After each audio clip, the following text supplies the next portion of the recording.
ନମସ୍କାର। ଘରେ ବାପା ଈଶ୍ୱର ମଙ୍ଗଳ କରନ୍ତୁ, ନଙ୍ଗଳ ପୁରାଇ ଚାଷ କରନ୍ତୁ, ଗିରିଗିରିଆ ବାଟ ମାରୁ ବସାଡ଼ି ଗହଳି ହଉ କାଠ ନ ମିଳୁ। ଆଉ କିଛି ନାହିଁ? ଆଉ ତୋ ମାଇପ ରାଣ୍ଡ ଅଳ୍ପ ବୟସରେ ରାଣ୍ଡ ହେଇଥାଉ। ଆଉ କିଛି ନାହିଁ? ନାଇଁ ଆଉ କିଛି ନାହିଁ, ମୁଁ ଯେତିକି ଘଷି ଯାଇଛି ସେତିକି କହିବି ନା ଆଉ କାହିଁ କହିବି।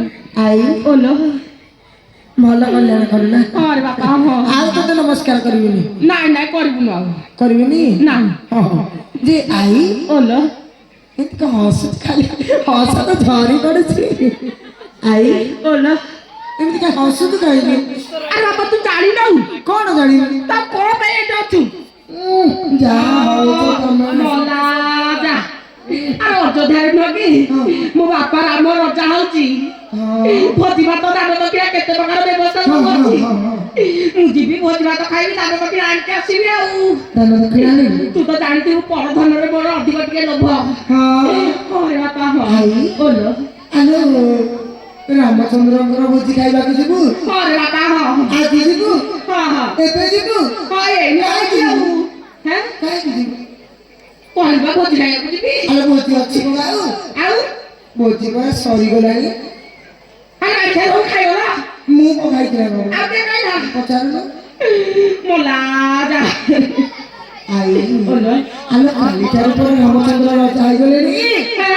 ଖାଲି ଖଲି ପଡିଥିବ। ଆଉ ମଉସା କେମିତି କହିଲା ଆଜି ହଉଛି ବୋଲିକା? ତୁ ଖଲି ଚାଟିବା ପାଇଁ? ଖଲି ଚାଟିବା ପାଇଁ?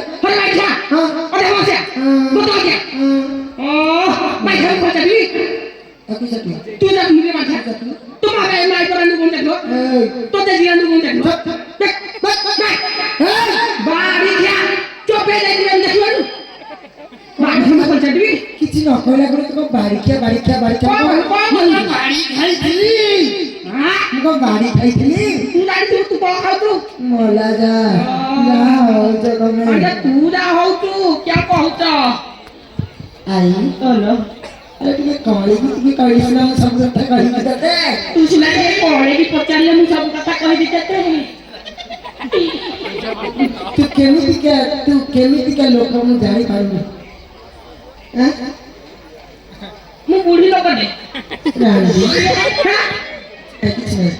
ବାଡ଼ିକୁ ଚୋବେଇ ଦେଇକି କହ ଯା ମୋ ପାଟି ସମ୍ଭାଳି ଯା। ଆଇ ଆଲୋ ରାମଚନ୍ଦ୍ର ସିନା ରଜା ହେଇଗଲେ। ରାମଚନ୍ଦ୍ର ସିନା ରଜା ହେଲେ ତୁ ରାଣୀ ମାତ ଥିବ ତାକୁ ତ ଦେଖିକି ପଳେଇ ଆସିବି ଟିକେ ଯାଇକି ଆଉ ଦେଖିବାକୁ ଯିବୁ। ଯିବୁ ଖଲି ଆସିବୁ କଥାବାର୍ତ୍ତା ହେଇକି ଆସିବୁ। ବାଡ଼ି ଖିଆ ଆଇକି ସେସବୁ କରିପାରିବି। ଭୁଲେଇ ଦେଇଛି। ଆଇ ଆଲୋ ମୁଁ କଣ କହୁଥିଲି କି ତୁ ତ ଯିବୁ ତ ନିଶ୍ଚୟ? ହଁ ମୁଁ ତ ଯିବି ଆଉ ଆସୁନୁ ସାଙ୍ଗ ହେଇକି ଯିବା।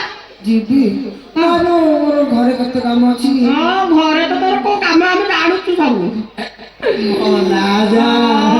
ହଉଛୁ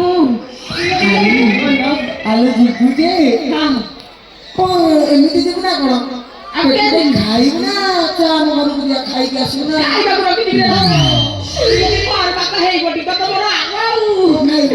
ସବୁ ଦେବି। ସେଇଟା ଖାଇବୁ ରଖିଛି ଜାଣିଛୁ କି? ତୋ ପାଇଁ ତୋ ପାଇଁ ଦିଟା ତାରା ରଖିଛି।